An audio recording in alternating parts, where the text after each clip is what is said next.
बेखायनो आं होननानै बुंदों इउपिएल दोलोआव जुआरु दं, मुदारु दं आरो गुरिस' सुनिफ्राय थांग्रा बै बुस्थुबो दङ। जाय इउपिएल पार्टियावनो फ्रायभाग बांसिन मानसि, बांसिन सापर्टार, बांसिन लिडारफोरानो नारि केलेंकारिजों सोमोन्दो गोनां, लोब्बा गोनां होननानै आं बुंनो सानो। दिनै बावखुंग्रि बिपिएफ इउथ प्राइमारिनि आफादगिरि राजा बसुमतारी बिथाङा मा बुंदों बेखौबो खोनासंना लानाया मोजां। दा बेखौबो नोंथांमोना दान्दिसे खोनासं।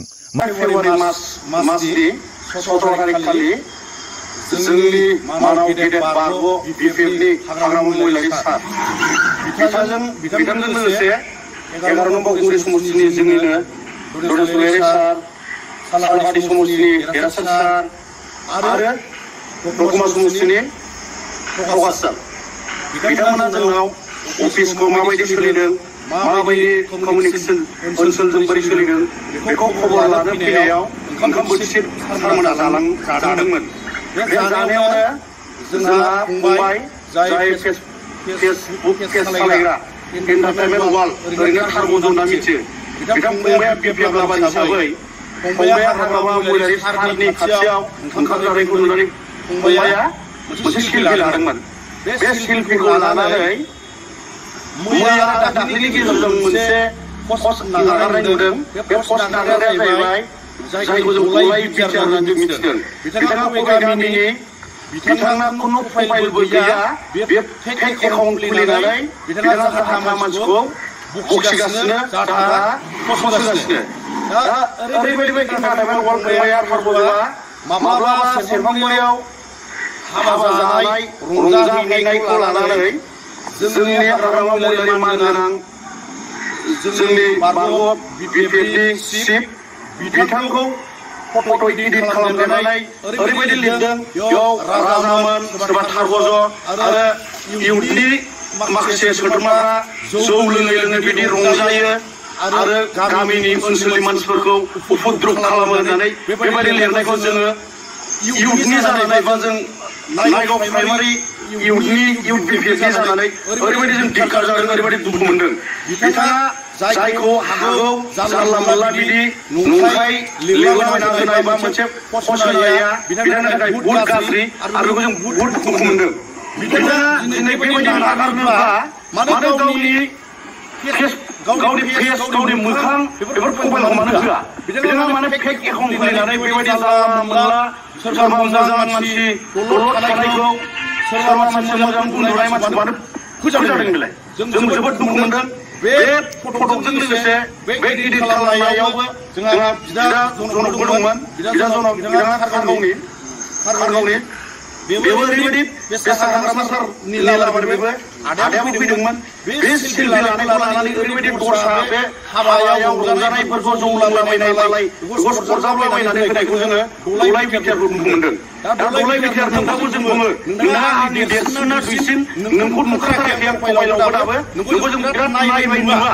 दा नोंथाङा बेबायदि जोंखौ जानला मोनला जुदि इउथनि मानसिखौ, बिपिएफ इउथनि मानसिखौ बेबायदि जुदि खालामबाय थायोब्ला, बेबायदि जानला मोनला खालामबाय थायोब्ला, खोथायाव मोसाबोबाय थानायखौ गारबाय, नङाब्ला जों रागा जोंनांगौबा नोंथाङाबो माबा मोनसे खैफोदबो जानो हागौ। जोंबो नोंखौ प्रशासननि गेजेरजों नोंथांखौ जोङो जाथा खालामनो हायो। खिन्थु जों दिनै बर'जों बर' हिसाबै जों हमथानानै दंलायो। नोंथाङा बेबायदि जों सान्थि भाबै थानायखौ नोंथाङा जाहाथे जानला मोनला जों दा खालाम। नोंथाङा जुदि इउपिएलनि आइसिसिब्ला, नोंथांमोननि इउपिएलनि लिडारफ्रा नोंथांमोनखौ बेबायदि नंखाय बुस्थुखौ इडिट खालामनानै बुंहोनाय मोनसे नोंसोरखौ आइडियलिजिमा मोनसे दं नामा? गोसोखौ फोरोंग्रा बिदि दं नामा? नंखाय बुस्थुखौ नंखाय बानायनाय बेबायदि दं नामा? बिदिखौ जों सिगाङावहाय नुबाय भुल दंगासिनो बे जायगायाव रंजानाय मोनानि टाइम 9:10 रंजानाय टाइम 8:00 रंजानाय मोनानि रंजानाय आरो हाग्रामा सारा जोंनाव बेयाव ओंखाम जानाय नैबे न'आवनो जोंनि अफिसावनो बे अफिसाव साननि बिदिनो 2:00 ओंखाम जानाय बे बुस्थुखौ बोरै बेबायदि सरजाबनानै बिपिएफनि इयुननि मानसिफ्रा बेबायदि जौ लोंनाय रायजोनि मानसिखौ उपद्रब खालामो बेबायदि नोंथांना जौखौ सोलोङा नोंथाङा सानग्रो नोंथांखौ जों सानग्रो दलाय बिटिआर नोंथाङा मा मुङै बिटिआर लादों बोरै दलाय नोंनि नामआ मा दिनै जों सोंनो हायाखै नोंथाङा बबे गामिनि नोंथाङा मा मावो आरो नोंथाङा ओरैबायदि होदों बेयाव सोरबा बिपिएफनि लावखार जों लावखार समायनायाव जों लावखार नामा नोंथाङा लावखार जोंनि न'आव लावखार जाफैब्रा लावखार जाफै जोंनि गेटफ्राव फै जोंनि रबारनि नेनाय फै नोंसोर सालायनांगौ जि इउपिएफनि सरकारा नोंथांनो जेबो होनो हायाखै जोंनो मानि आदार जानांगौबा नोंथाङा मानि जानला मोनला खालामदों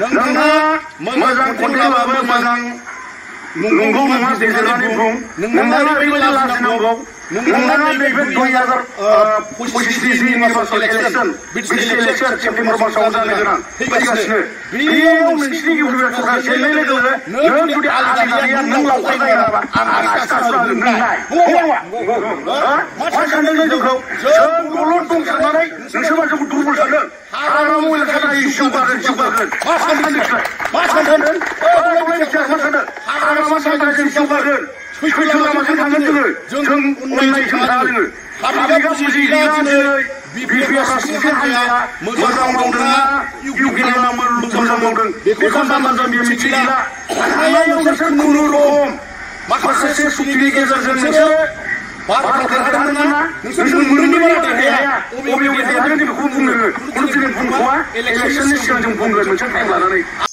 बिटिसिनि सिङाव थानाय साफ्रोमबो बिपिएफ प्रेमि नोंथांमोननिसिम आंनि गोजोन फुंबिलिनि खुलुमनायखौ बावहरदों। बे बुब्लियाव आं फोरमायनो लादों बिटिआर बिटिसिनि इउपिएलनि प्रमद बर'जों दैदेनजानाय थारुन मोखां दलाय बिद्द बिटिआर बिथांनि सायाव आं माखासे बाथ्रा बुंनो लादों। दा बे बिथाङा ओरैबायदि नेहात गोसोनि मानसि, बे बिथाङा ओरैबायदि नंखाय, जायनि थाखाय बेयो माखासे नंखायखौ फोरमायनो बा गुबुनखौ प्रपगान्डा खालामनो, गुबुनखौ बानसावनो थाखायनो बिथाङा गावनि फेसबुक पेजनि प्रफाइलखौ लक खालामना लादों। नाथाय जों गोसोबा बिथांनि प्रफाइल लकआ 1 सेकेन्डनिबो खामानि नङा। दा बे बेलायाव माखासे फेसबुकनि गाइड मथेब्ला मालायनि प्रफाइलखौ नों आनअथराइज भाबै खुलिनाया बेवहाय दाय जायो।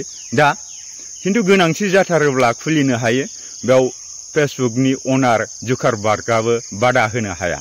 दा बे बेलायाव बुंबाय गावसोरनि प्रफाइल लक थानायखौनो बिराद गिदिर सानदों खोमा, नाथाय जोंनि थाखाय बे 1 सेकेन्डनिबो खामानि नङा। बुंनो लानाय बाथ्राया बेसो दलाय बिद्द बिटिआर बिथाङा दिनै नंखायखौ फोसावनो गावनि प्रफाइलखौ लक खालामना लादों आरो गावनि मोखांखौ देखायनो हायाखै आरो गावनि भइसखौ खनसेबो होनो हायाखै।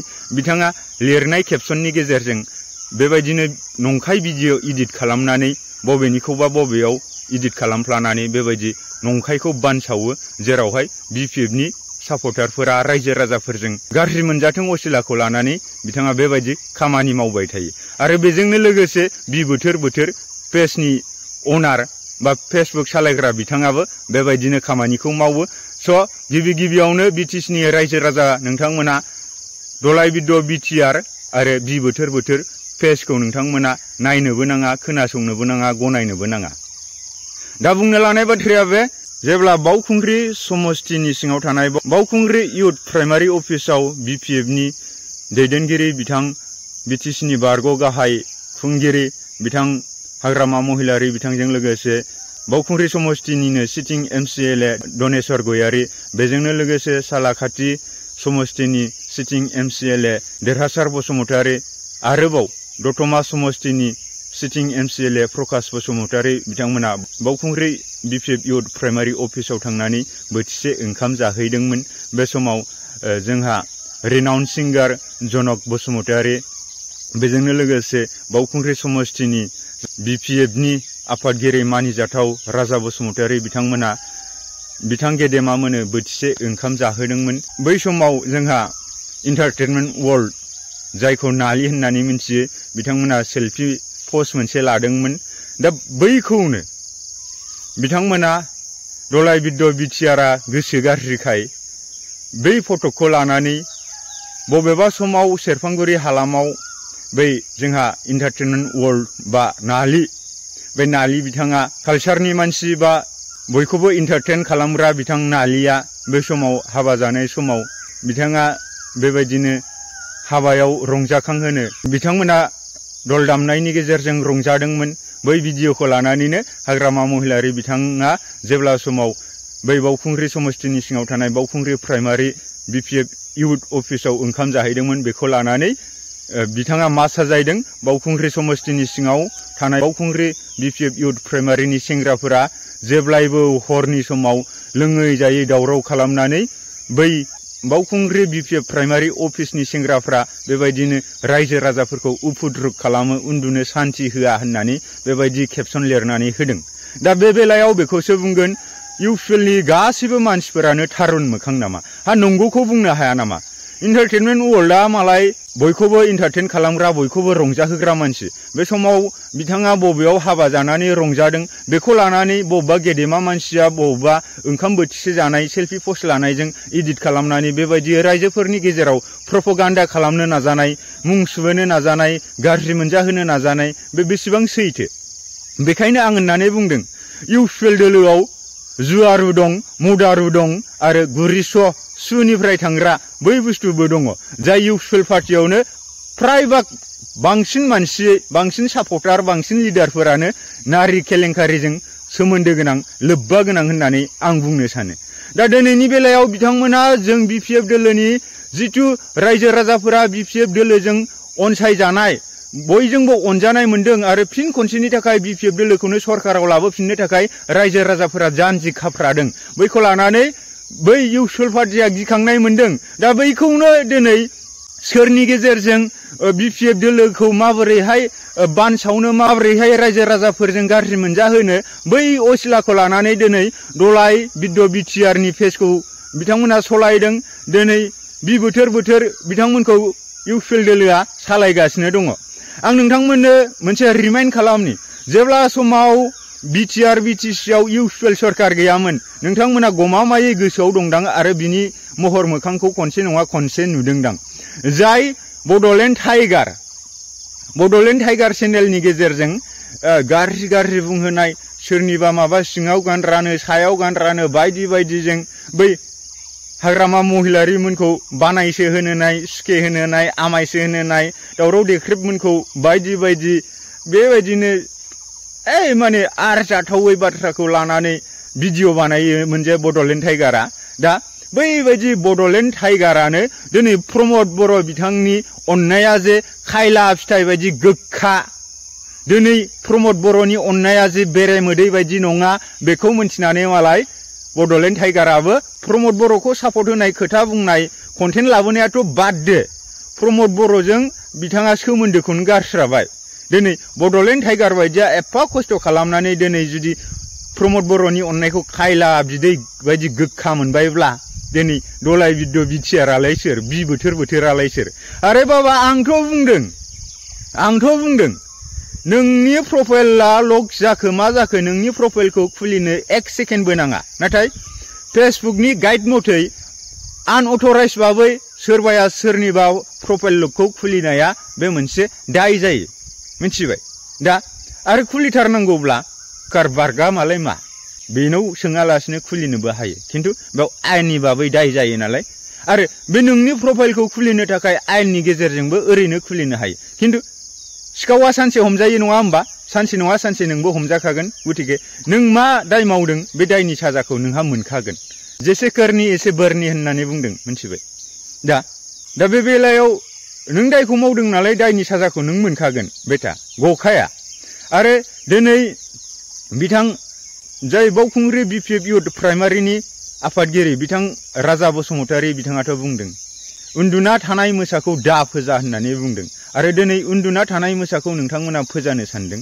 दा बिब्दिब्ला नोंथांमोना उननि समाव मा जायो बे नोंथांमोननि खाफालनि खोथा। नोंथांमोननि सरकाराथ' फैखाया, दा बेखायनो आं बुंदों बेबायदि नंखाय बाखाय फेसबुकआव नंखायै फोसावनायनिफ्राय नोंथांमोना गोजानाव थानांगौ। मानोना नों सैथोब्ला नों नंगौखौ बुं आरो जेब्ला बुङो नोंनि मोखां देखायनानै बुं, जेब्ला बुङो नोंनि नंगुबै भइसजों नोंनि रावजोंनो नों बुं, अब्ला जों बयबो फोथायगोन। नंखाय बाखाय बेलेगनि भिडिअखौ बेलेग फटकजों सरजाबनानै गुबुनखौ मुं सुनाया, गुबुनखौ रायजो राजाफोरनिफ्राय गोजानाव थाहोनो साननाया माब्लाबाबो जाफुंनाय नङा। दिनै नोंथांमोना ससियेल मिडियानि गेजेरजोंनो बा इउपिएल दोलोआ ससियेल मिडियानि गेजेरजोंनो सरकाराव फैदोंब्ला बा जाग्रत खालामनो हादोंब्ला इउपिएल दोलोआ बे ससियेल मिडियानि गेजेरजोंनो खैफोदाव गोग्लैफिननोबो सम नाङा। बेखायनो आं बुंदों बि एलार्ट, बि केयारफुल।